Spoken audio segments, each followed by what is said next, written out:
எல்லாரும் time machine கேள்விப்பட்டிருக்கீங்களா? Time machine. Time machine அப்படிங்கிறது உண்மையிலே இல்ல.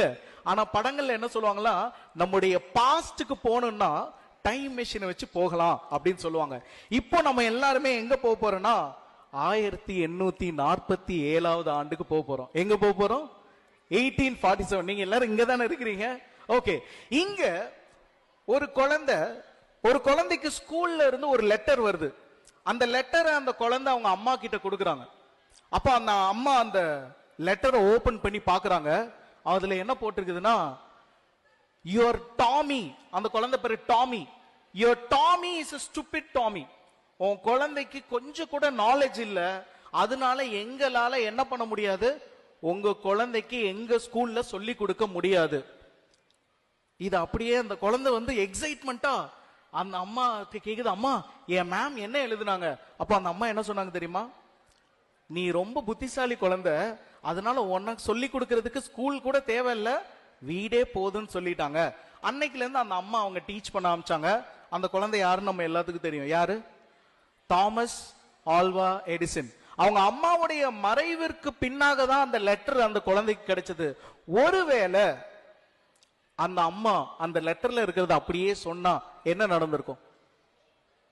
அந்த லெட்டரை நீங்க ரிப்போர்ட் கார்டுன்னு வச்சுக்கலாம் இல்ல?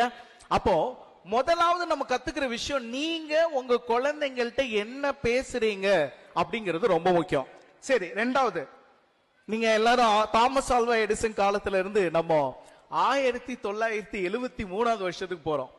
இங்க ஒரு குழந்தை சின்ன வயசுல நடக்கும் போதே அது என்ன பண்ணுது, கிரிக்கெட் பேட்டோடையே நடக்குது. எப்ப பார்த்தாலும் கிரிக்கெட் ஆடிட்டே இருக்குது.